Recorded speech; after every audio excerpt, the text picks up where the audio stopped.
Bien, merci, bonjour à tous et merci pour l'invitation par le GDRO pour donner ce tutoriel, donc qui sera sur la décision multicritère.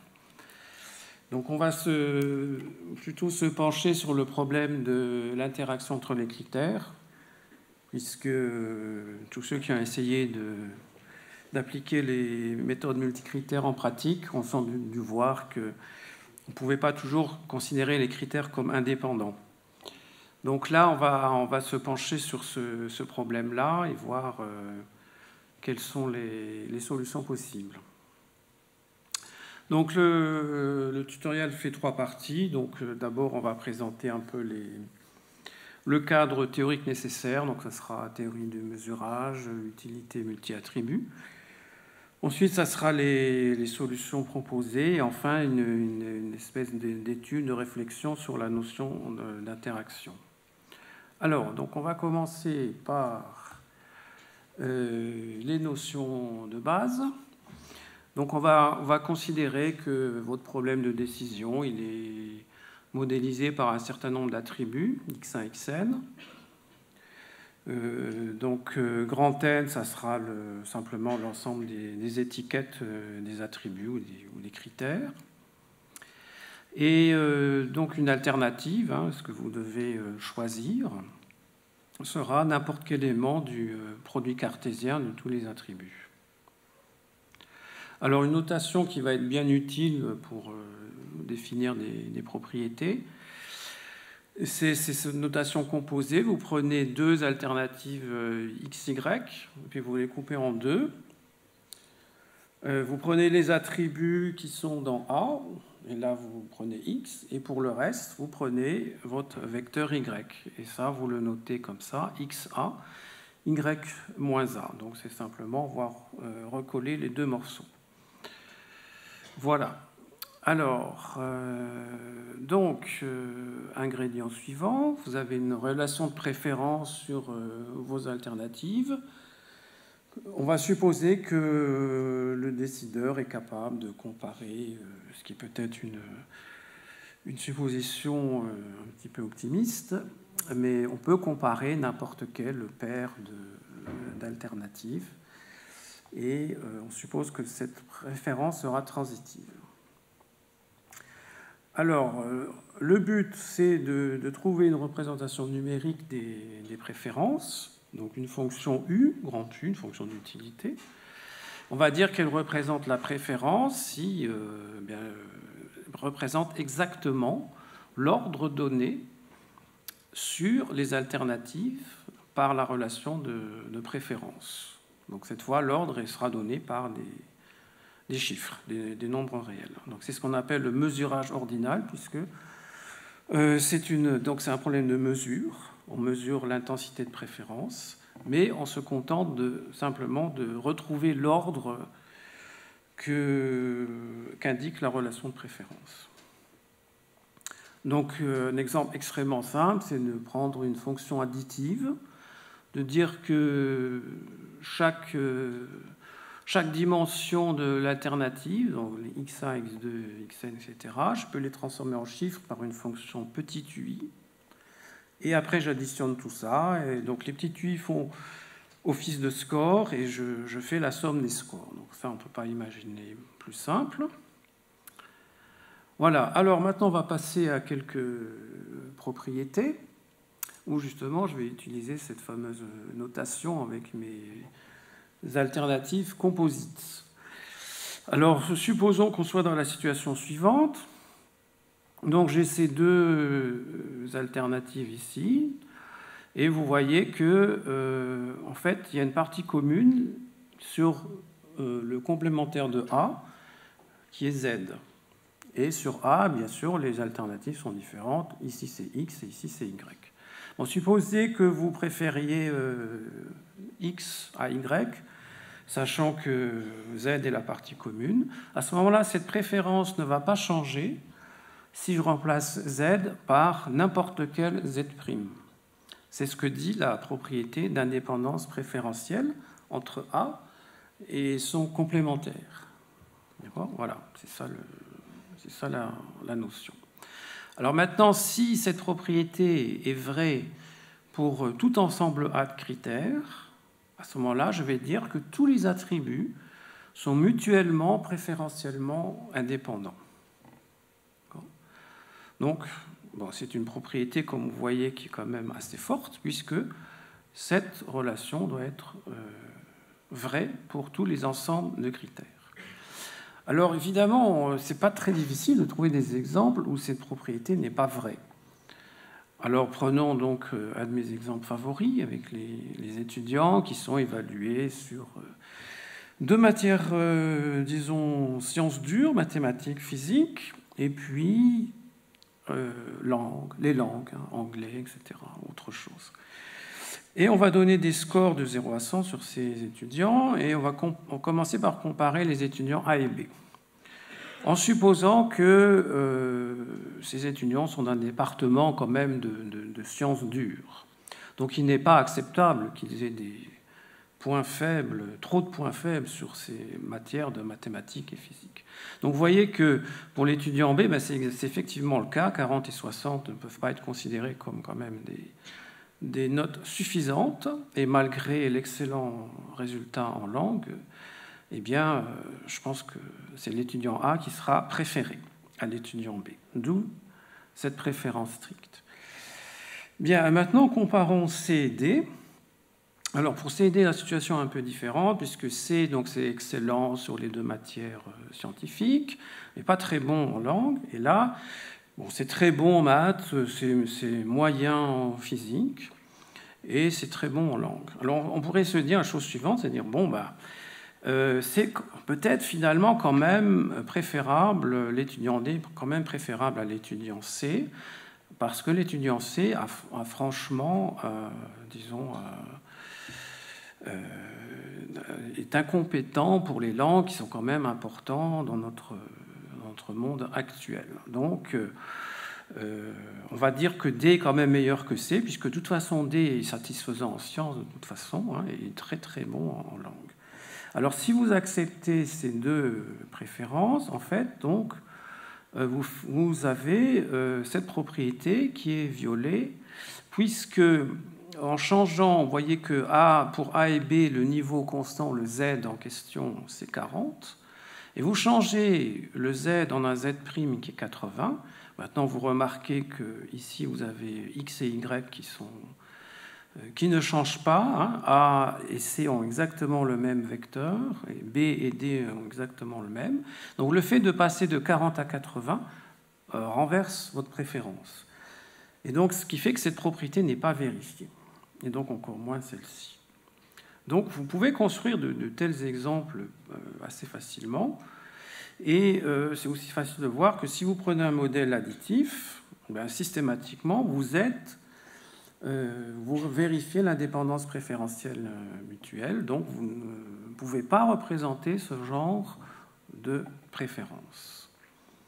Alors, donc, on pourrait dire la chose suivante, puisqu'on s'occupe d'interaction, et on se dit, ben voilà, j'ai un exemple là d'interaction entre critères, puisque la valeur d'un des critères va influer sur le choix qui est fait à partir des autres critères. Donc il y a vraiment une dépendance entre les matières scientifiques ici et la matière littéraire d'un autre côté. Donc on pourrait introduire la définition suivante. Il y a interaction entre les critères, les attributs, si la propriété d'indépendance préférentielle mutuelle n'est pas vérifiée. Voilà, donc en clair, ceci. Bien, alors maintenant, essayons d'affaiblir cette propriété d'indépendance en une propriété qui est généralement acceptée dans la communauté multicritère, qui s'appelle indépendance préférentielle faible. Donc en fait, si vous regardez la définition qui est ici, c'est exactement la même qu'avant. C'est bien de l'indépendance préférentielle, mais on la limite au cas particulier où l'ensemble grand A des critères, c'est un singleton. Donc vous dites, vous comparez vous comparez plutôt deux valeurs d'attribut x, y, i, de l'attribut i, et vous dites tout le reste est égal par ailleurs. D'accord ?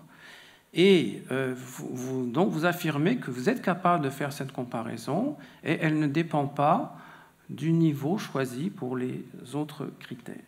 D'accord ?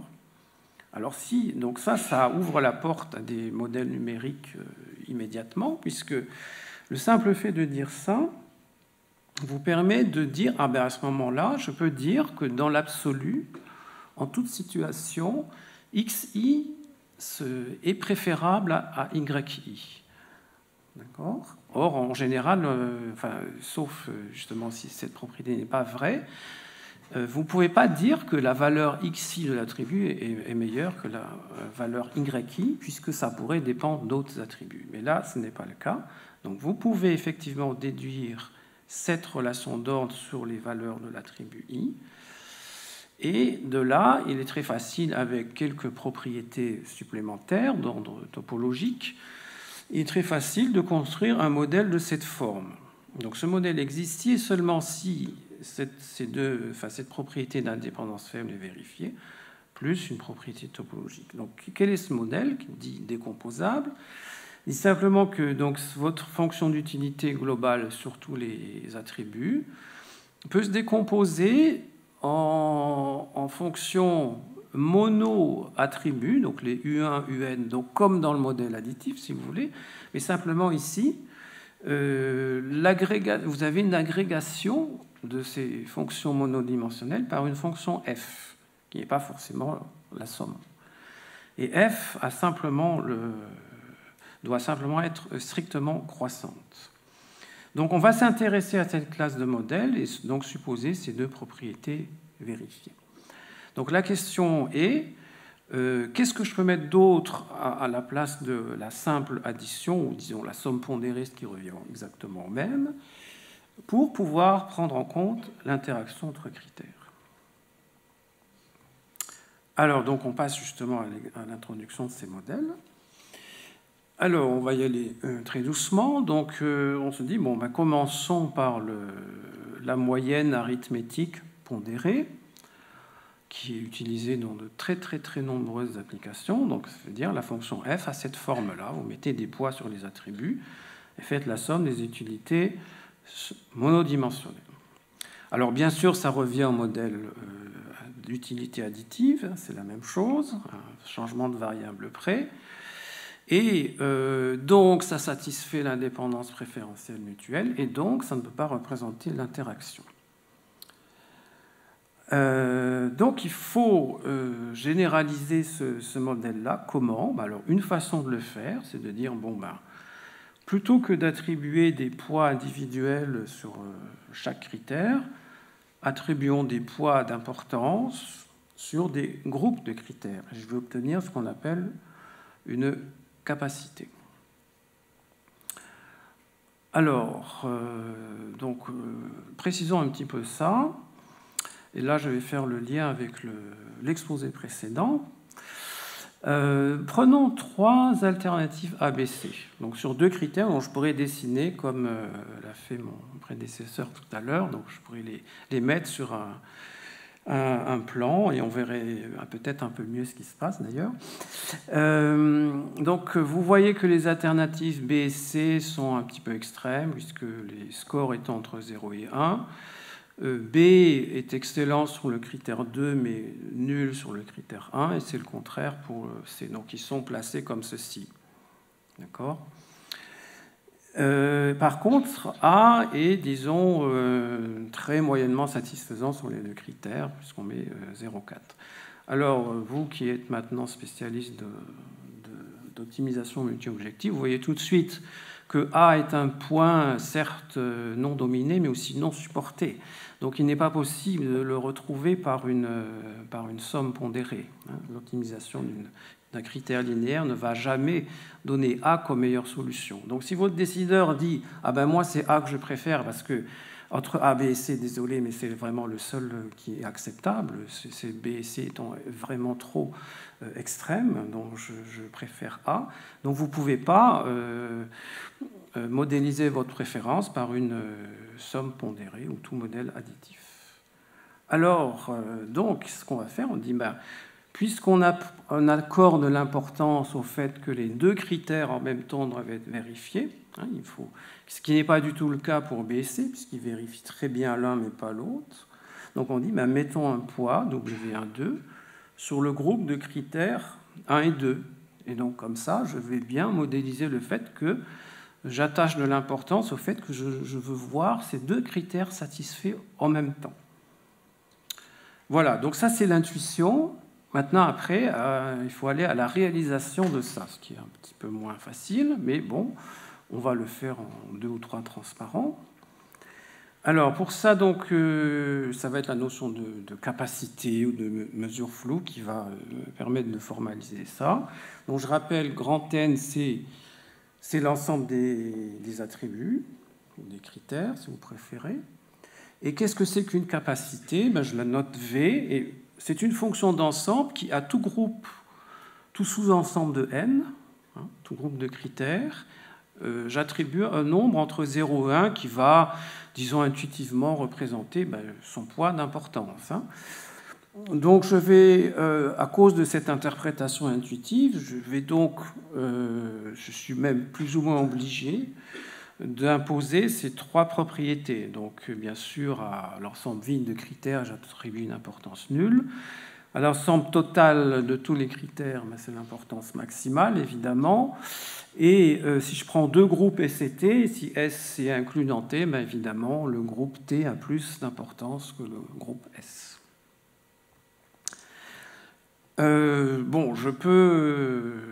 Je peux imposer cette propriété d'additivité à la capacité, disant simplement que l'importance de 2 groupes disjoints de critères, ça sera la somme des importances. Pourquoi pas? Voilà. Alors, bien, et si V est additif, vous voyez que finalement, j'ai quelque chose de très très simple, puisque l'importance d'un groupe, c'est la somme des importances des individus, auquel cas on se doute quelque part que je dois retomber sur les modèles précédents très simples de somme pondérée. Alors maintenant, cette définition, disons, V de A, c'est le poids d'importance du groupe A, c'est juste, disons, très grossier, ça ne peut pas être une définition mathématique. Donc essayons d'être plus précis, et là je suis obligé d'être un petit peu succinct pour ne pas déborder, mais on peut le rendre très précis simplement de la façon suivante. Sur chaque attribut, vous fixez deux points particuliers que vous appelez 0 et 1, donc 0i, 1i, puisque vous le faites sur chaque attribut. Et pour fixer les idées, je pourrais dire 1, c'est le point qui correspond au niveau satisfaisant, et puis 0, c'est le niveau insatisfaisant, ou bien ça pourrait être le niveau neutre dans un modèle bipolaire, par exemple. Et après, vous fixez les utilités monodimensionnelles, UI, en disant c'est 1 pour le point satisfaisant, 0 pour le point non satisfaisant. Et là, vous définissez, donc là, c'est vraiment la définition, dites V de A, donc le point d'importance de A, c'est en fait la valeur numérique dans mon modèle, grand U, d'une alternative sans doute fictive, mais imaginable, qui serait satisfaisante sur les critères dans A et neutre ou non satisfaisante pour les critères hors de A. Voyez ? Donc par les conventions précédentes, et si on prend le modèle décomposable, dont je rappelle, grand U, c'est f des fonctions monodimensionnelles, vous trouvez que ceci est égal à grand F d'un vecteur, c'est cette fois un vecteur binaire, qui est formé que de 0 et de 1 sur les critères dans A et 0 ailleurs. Voilà, alors ça c'est pratique parce que vous dites, alors à ce moment-là, supposons donc, comme dans la plupart des cas, je ne connais pas la fonction grand F, puisque justement je cherche à construire mon modèle. Je ne la connais pas. Supposons que par interrogation du décideur, j'arrive à estimer V, la capacité qui modélise les poids sur les groupes de critères. À ce moment-là, je peux dire que je connais déjà la fonction f pour tous les vecteurs binaires, les vecteurs 0, 1. Alors vous allez dire, bah oui, c'est pas beaucoup, parce qu'il faudrait que je connaisse la fonction grand F sur l'hypercube 0,1 puissance n. Bien, mais c'est déjà ça, ça veut dire que vous connaissez la fonction grand F sur tous les sommets de l'hypercube, et après vous pouvez appeler ça un problème d'interpolation, comment trouver la fonction au milieu de ces points connus, ou un problème d'extension. Alors prenons ce point de vue et voyons qu'est-ce qu'on peut faire. Alors pour aller plus loin, on est obligé de changer légèrement de formalisme et de considérer vos ensembles S comme des fonctions caractéristiques 1S, c'est-à-dire la fonction qui vaut 1 si I est S et 0 si non. À ce moment-là, vos fonctions d'ensemble V, les capacités là, dont je parlais tout à l'heure, deviennent des fonctions qu'on appelle dans la littérature pseudo-booléennes, notées par F, parce que l'entrée de cette fonction, les variables de cette fonction, c'est des vecteurs 0,1 binaires, hein, donc des vecteurs booléens, et la valeur de la fonction, c'est n'importe quel nombre réel. Voilà, donc je passe des V au F, hein, c'est juste un changement de notation. Mais grâce à ça, je dis, ah ben tiens, donc F, c'est les variables, c'est x1, x2, xn, et je peux l'écrire sous la forme d'un polynôme. Donc c'est très facile de voir que votre fonction f de x, hein, x étant un vecteur booléen, eh bien je peux l'écrire de cette façon-là, avec un produit ici, donc sachant que les xi valent 0 ou 1, vous voyez tout de suite qu'effectivement cette expression est correcte, puisque si vous rentrez ici 1a, enfin disons plutôt 1s, hein, la fonction caractéristique 1s, vous allez retrouver exactement un f de 1s ici, puisque ce produit est non nul seulement pour a égale s, c'est tout. D'accord ? Bon, alors après vous dites, bon oui, donc j'ai une expression polynomiale, mais elle n'est pas très jolie, j'ai une somme, j'ai deux produits, j'ai des 1 moins x et des x, c'est pas très joli. Refactorisons ça, on va triturer la formule, et je vais pouvoir la mettre quelque chose de nettement plus joli, qui est comme ça, un seul produit des xi, c'est beaucoup plus clair. Évidemment, là j'ai des coefficients, bon, je ne sais pas comment je les obtiens. Je dois factoriser. Mais en fait, ces coefficients m en fait, sont bien connus dans la littérature, d'une autre littérature, c'est la transformée de Möbius de la fonction f ou v, hein, correspondante v, et qui est calculée par une formule qui est connue depuis bien longtemps, depuis les années 60, avec les travaux de Rota. Donc on retombe sur des choses tout à fait connues. Alors maintenant, donc, on va prendre cette expression-là, on va dire ma fonction pseudo-booléenne, je prends cette expression, et qu'est-ce que je dois faire ? Eh bien, les variables xi, qui étaient des variables binaires dans 0,1, je les transforme en variables continues dans l'intervalle 0,1. Je ne change pas l'expression, et ainsi ma fonction f est étendue à l'hypercube entier. Alors, je peux faire ça, et ça s'appelle... il y a deux noms, puisque ça a été trouvé dans plusieurs communautés, la théorie des jeux et la théorie multi-attributs. Ça s'appelle soit l'extension multilinéaire, puisque c'est une expression multilinéaire, soit l'extension de Owen. Voilà, donc ça c'est un premier modèle, donc ça c'est une première fonction grand F que je pourrais prendre. Mais ce n'est pas la seule. Parce que je peux remplacer le produit des xi quand xi est binaire. Le produit des xi, ça équivaut aussi au minimum des xi, c'est exactement la même chose. Donc pourquoi pas réécrire la fonction pseudo-booléenne sous cette forme et faire la même chose qu'avant, passer du discret au continu. Et donc maintenant j'ai une nouvelle formule qui est ici. Voilà, x est dans 0,1 n continu cette fois. C'est pas la même. Et j'ai une autre extension qui s'appelle aussi, qui porte plusieurs noms, parce qu'elle a été trouvée de nombreuses fois. Donc, elle a été trouvée par Lovász, donc sous une extension de Lovász. Mais en fait, c'est aussi l'intégrale de Choquet. Voilà. Alors, donc ces deux manières d'interpoler différentes. Donc, pour l'instant, j'ai trouvé deux façons. Il y en a encore d'autres, hein, mais ça, c'est les façons vraiment caractéristiques. Comment les choisir? Donc la question est, bon, moi je fais de la décision, là je ne fais pas des problèmes d'extension de fonction. Donc je fais de la décision, donc qu'est-ce que je dois prendre? Est-ce que je dois prendre MLE, l'extension multilinéaire, ou bien est-ce que je dois prendre Choquet? Alors la réponse, on peut répondre à cette question toujours en se référant à la base, c'est-à-dire à la théorie du mesurage, au fait du mesurage finalement.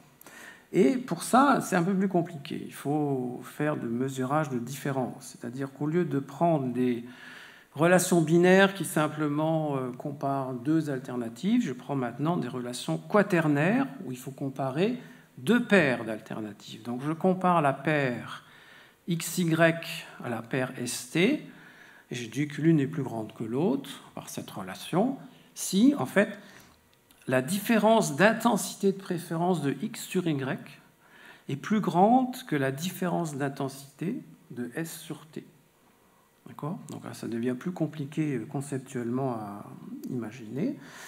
Et quand je veux obtenir donc, le problème du mesurage de différence, c'est dire, bon, ben, cette relation quaternaire, maintenant, je lui trouve une représentation numérique, grand U, encore une fois, et qui devra donc vérifier cette propriété qui est là. Donc là, par là, vous voyez bien que je dis que la différence entre X et Y est plus grande que la différence entre S et T, différence bien sûr au point de vue de la satisfaction que vous ressentez face à ces alternatives.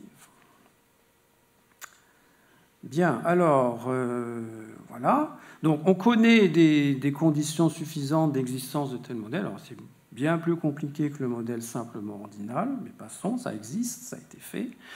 On va s'en servir.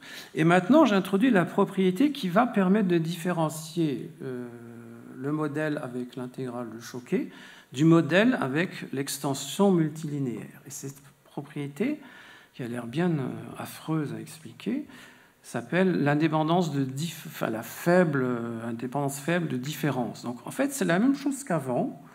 Donc là, pour rappel, j'ai remis l'ancienne définition que j'ai montrée tout au début.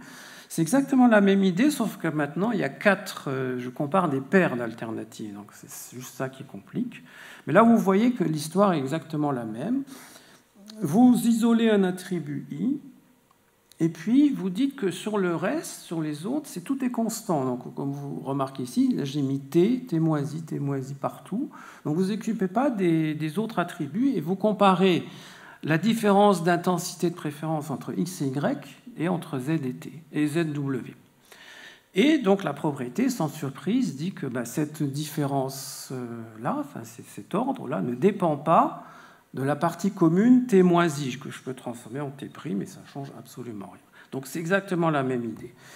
Et maintenant, alors, en réunissant deux résultats de la littérature, on peut montrer que il y a même équivalence, hein, vous dites votre préférence quaternaire maintenant satisfait cette propriété si et seulement si en fait, il est représentable par un modèle d'extension multilinéaire. Donc on dit, alors, si vous vérifiez cette propriété, ce n'est pas Choquet, c'est le multilinéaire que vous devez prendre.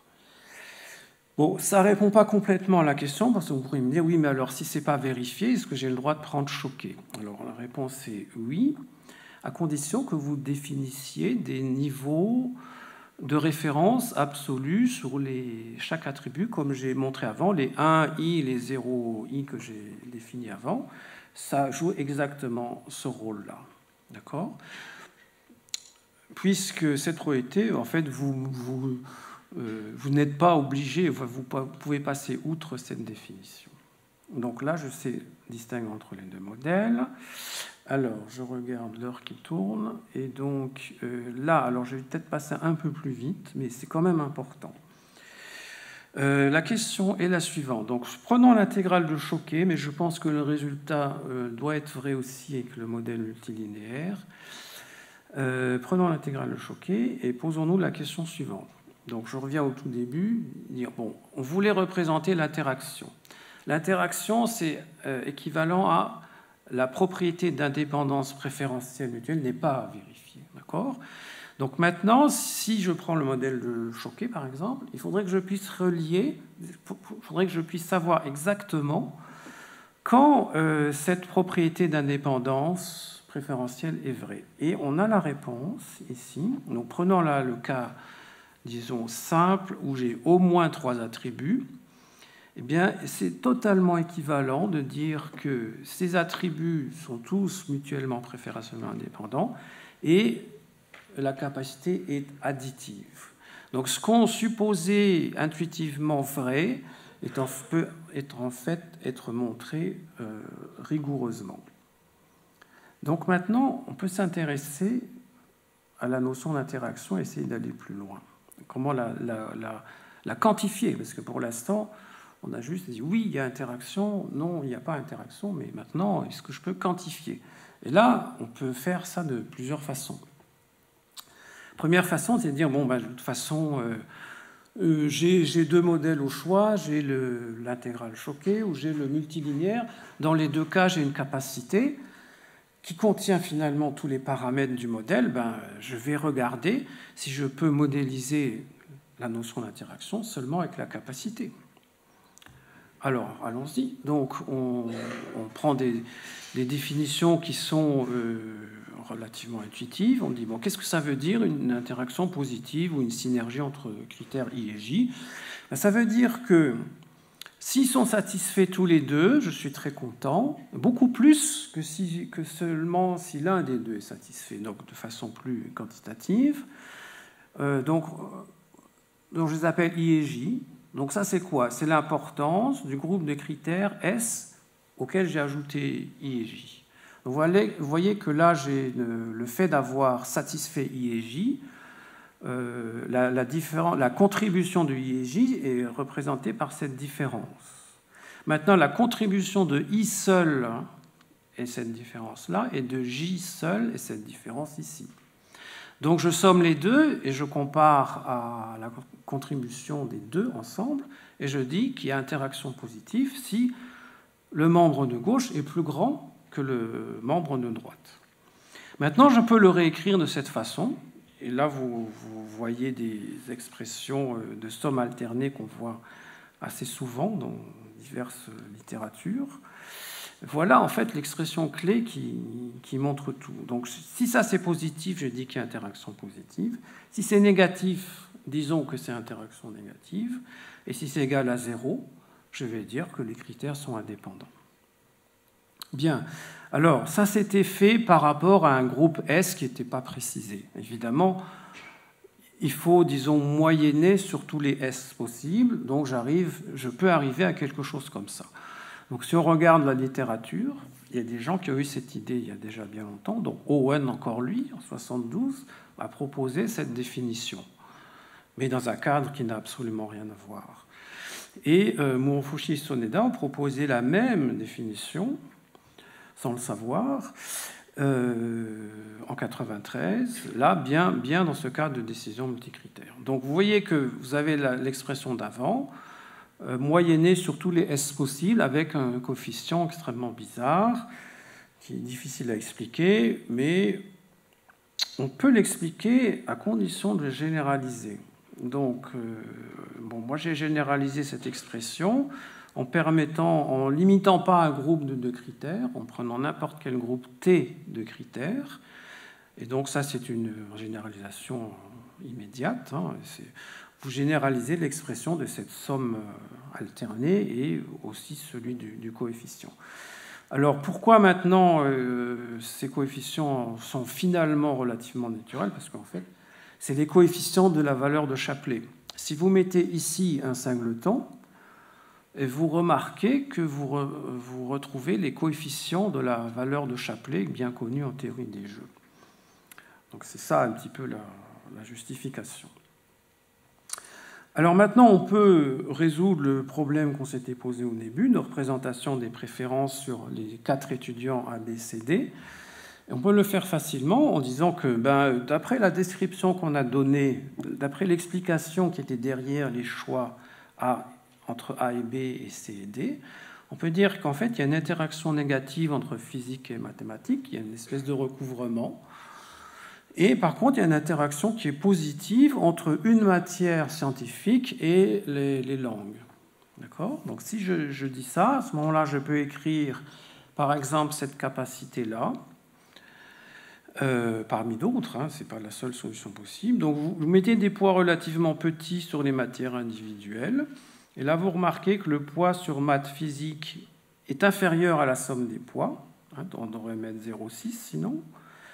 Et par contre, pour maths langue ou physique langue, c'est supérieur à la somme des poids. Donc vous représentez ces phénomènes d'interaction. Et là, avec l'intégrale de Choquet ou le multilinéaire, vous représentez bien les préférences en question. Alors, donc maintenant, si on va aller un petit peu plus loin, enfin ça c'est quand même peut-être pas complètement essentiel, ce qu'on peut faire, c'est de dire que ces indices d'interaction qu'on vient d'introduire, donc je vous rappelle qu'ils sont définis pour n'importe quel groupe de critères, que j'ai noté T sur le transparent d'avant. Bon, là, ils sont notés S. En fait, ça définit ce qu'on appelle une transformée, on va dire, parce que c'est quelque chose qui est inversible, pardon. C'est-à-dire que si vous me donnez tous ces coefficients-là, moi, je suis capable de retrouver la fonction V, de même qu'avec Möbius, c'est une autre représentation de la fonction V. Donc, on va dire que l'interaction, c'est une autre représentation de votre fonction V, qui est totalement inversible.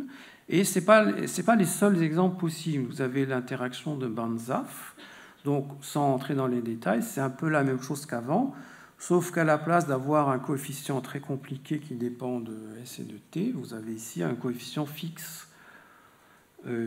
disons qu'on peut sortir de la somme, il dépend seulement de S, et qui généralise l'indice, la valeur de Banzhaf, de théorie des jeux.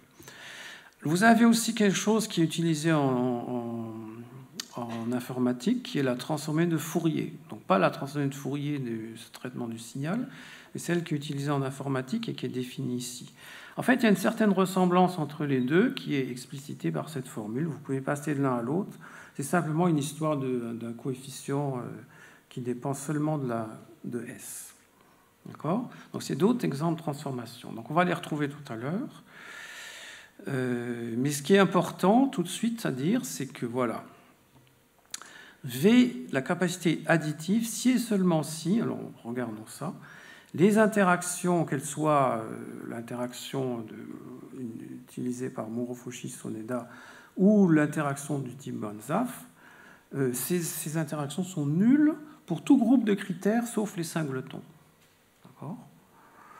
Et maintenant, en reliant ça avec le résultat précédent, de Monro-Fauchy toujours, on peut dire que la chose suivante, c'est que les attributs sont mutuellement préférentiellement indépendants si et seulement si les indices d'interaction sont nuls.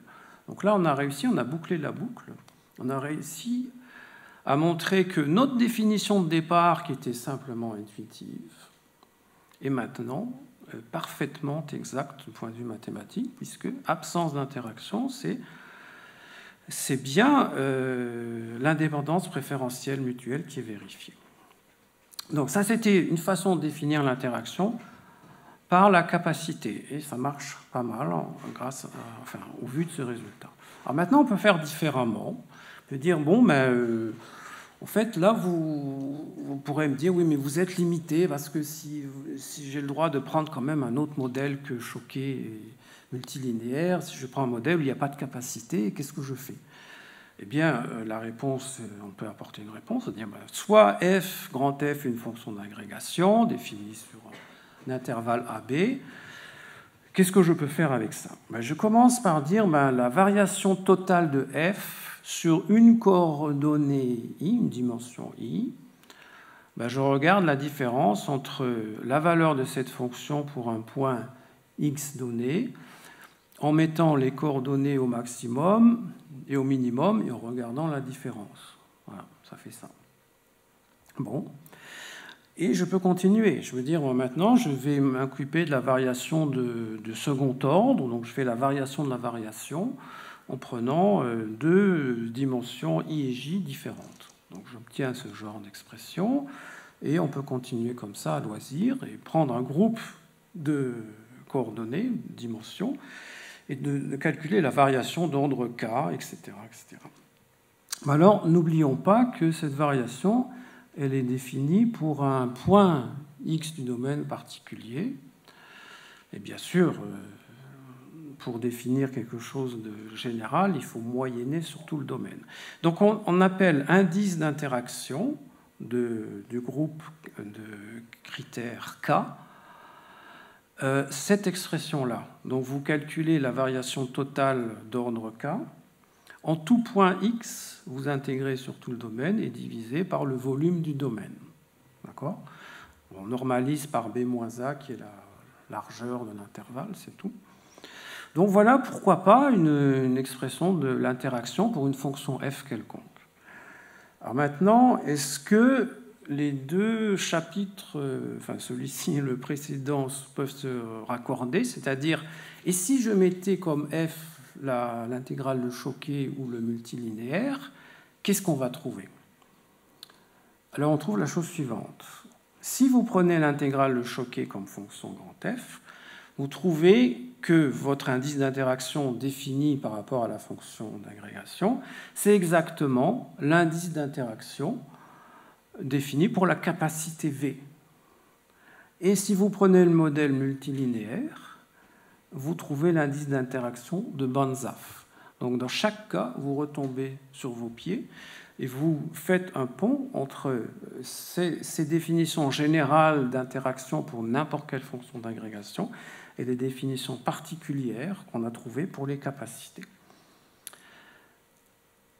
Alors, on peut finir maintenant avec une troisième approche. On dit oui, mais en statistique, on fait des choses qui ressemblent. Par exemple, les indices de Sobol, qui permettent de décomposer une fonction y en somme de variances, des choses comme ça. Alors, comment ça marche ? Supposez donc des variables aléatoires Z1, Zn, qui sont agrégées par une fonction petit f, et vous intéressez à la distribution de grand Y, voilà, qui est le f de Z. Alors, on prend la décomposition suivante. Donc, on dit f de Z, c'est une somme de termes, dont le premier, c'est simplement l'espérance mathématique de Y. Les seconds, enfin les suivants, sont les espérances conditionnelles à un attribut ZI, moins F0.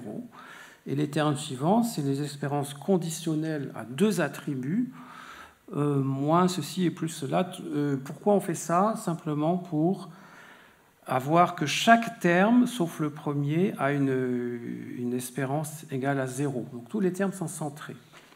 Donc je peux facilement calculer la variance de f de z, puisque ça va être la somme des variances de ces termes-là. Voilà, donc j'obtiens ça avec la variance donnée simplement par ça. D'accord? Donc c'est ça les indices de Sobol, c'est tous ces termes individuels qui représentent, comme vous voyez, comment interagissent les variables aléatoires entre elles.